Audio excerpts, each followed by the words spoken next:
హిందూ పంచాంగం ప్రకారం ప్రతి సంవత్సరం ఆషాఢ్ మాసంలో వచ్చే పౌర్ణమిని గురు పూర్ణిమ అని అంటారు. ఈ నేపథ్యంలో ఈసారి గురు పూర్ణిమ ఎప్పుడొచ్చింది, పూజా విధానం, శుభముహూర్తం, గురు పౌర్ణమి ప్రాముఖ్యత గురించి ఈ వీడియోలో తెలుసుకుందాం. ఈ గురు పౌర్ణమి చాలా శక్తివంతమైనది. ఈ పవిత్రమైన రోజున శ్రీ మహావిష్ణువుకి అలాగే లక్ష్మీదేవికి ప్రత్యేక పూజలు నిర్వహిస్తారు. ఈ ఏడాది జూలై 21న ఆదివారం నాడు గురు పూర్ణిమ వచ్చింది. ఈ పవిత్రమైన రోజున శ్రీహరికి అంకితం ఇవ్వబడింది. ఈ ఏడాది గురు పూర్ణిమ వేళ కొన్ని ప్రత్యేక శుభయోగాలు ఏర్పడనున్నాయి.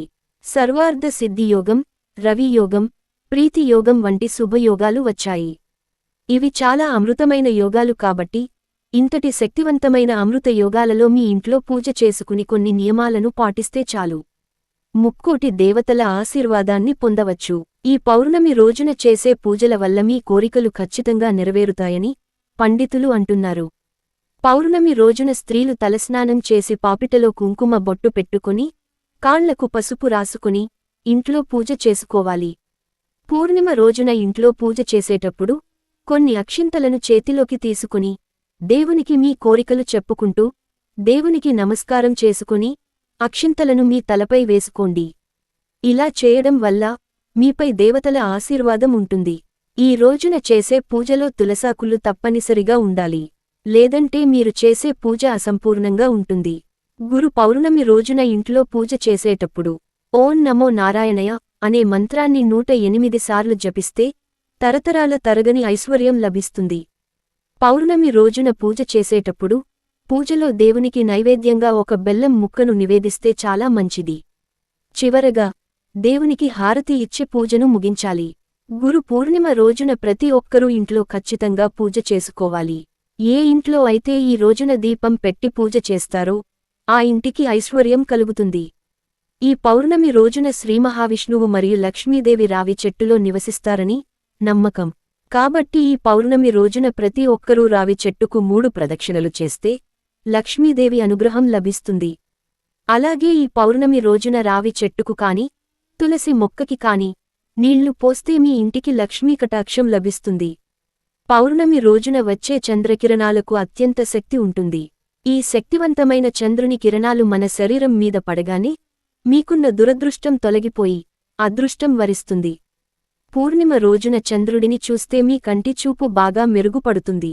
కాబట్టి ఈ పౌర్ణమి రోజున సాయంత్రం సమయంలో చంద్రుడిని చూస్తూ మీ మనసులో ఏదైనా ఒక కోరికను కోరుకుని చంద్రుడికి నమస్కారం చేస్తే మీరు అనుకున్న కోరిక ఖచ్చితంగా నెరవేరుతుంది. గురు పౌర్ణమి రోజున గురువుల ఆశీర్వాదం తీసుకున్న వారికి ఖచ్చితంగా శుభ ఫలితాలు కలుగుతాయి. కాబట్టి గురు పౌర్ణమి రోజున మీ దగ్గరలో ఉన్న దేవాలయానికి వెళ్లి గుడిలో దేవుడిని దర్శించుకుని పండితుల ఆశీర్వాదం తీసుకోండి. ఎవరైతే ఈ గురు పౌర్ణమి రోజున పండితుల ఆశీర్వాదం తీసుకుంటారో అలాంటివారికి అఖండ రాజయోగం ప్రాప్తిస్తుంది. గురువుల ఆశీర్వాదం తీసుకోలేనివారు మీ ఇంట్లో ఉన్న తల్లిదండ్రుల ఆశీర్వాదం తీసుకోండి.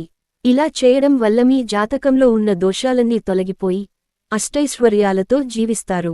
ఈ గురు పూర్ణిమ రోజున ఎరుపు రంగు దుస్తులను ధరిస్తే చాలా మంచిది. ఎందుకంటే లక్ష్మీదేవికి ఎర్ర రంగంటే ఎంతో ఇష్టమని చెబుతారు. ఈ రోజున ఉదయం పూజ చేసి మళ్లీ సాయంత్రం ఖచ్చితంగా పూజ చేయాలి.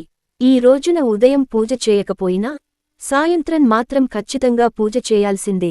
ముఖ్యంగా ఈ పౌర్ణమి రోజున సాయంత్రం 7 గంటల సమయంలో మీ ఇంటి గుమ్మం ముందుకు లక్ష్మీదేవి వస్తుందట. కాబట్టి ఈ పౌర్ణమి రోజున సాయంత్రం సమయంలో మీ ఇంటి గుమ్మం ముందు శుభ్రంగా తుడిచి అష్టదళ ముగ్గును వేయండి. అష్టదళ ముగ్గు అంటే లక్ష్మీదేవికి చాలా ఇష్టం. కాబట్టి పౌర్ణమి రోజున మీ ఇంటి గుమ్మం ముందు అష్టదళ ముగ్గు ఉంటే లక్ష్మీదేవి సంతోషించి మీ ఇంట్లోకి వెంటనే అడుగుపెడుతుంది. ఈ పూర్ణిమ రోజున దేవతలందరూ భూమిపైకి వస్తారట. గురు పూర్ణిమ రోజున సమస్త దేవతలందరూ గంగానదిలో స్నానం చేసి శ్రీమహావిష్ణువును పూజిస్తారు. కాబట్టి మనం చేసిన పాపాల నుంచి విముక్తి పొందాలంటే ఈ పూర్ణిమ రోజు ఏదైనా నదిలో స్నానం చేస్తే మీ పాపాలన్నీ వినాశనమయ్యి స్వర్గలోక ప్రాప్తి కలుగుతుంది. కాబట్టి ఈ పవిత్రమైన పౌర్ణమి రోజున ఉదయాన్నే నిద్రలేచి నదిలో స్నానం చేయాలి. నదుల్లో స్నానం చేసే అవకాశం లేకపోతే మీరు ఇంట్లో స్నానం చేసేటప్పుడు గంగా, గోదావరి, కావేరి ఇలా పుణ్య నదుల పేర్లను తలుచుకుంటూ మీ ఇంట్లో స్నానం చేసినా సరిపోతుంది. ఇలా స్నానం చేసిన తర్వాత మీ ఇల్లంతా పసుపు నీళ్లు చల్లుకోవాలి. ఇలా చేయడం వల్ల మీ ఇంట్లో ఉన్న నెగటివ్ ఎనర్జీ తొలగిపోతుంది.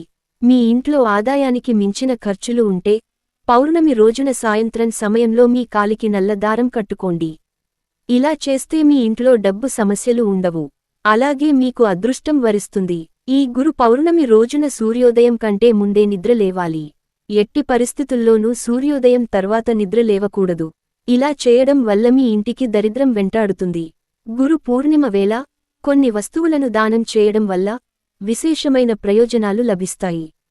ఈ పవిత్రమైన గురు పౌర్ణమి రోజున శనగపప్పు, మిఠాయిలు, పసుపు రంగు వస్త్రాలు ఇలా మీ తాహతను పట్టి దానం చేయండి.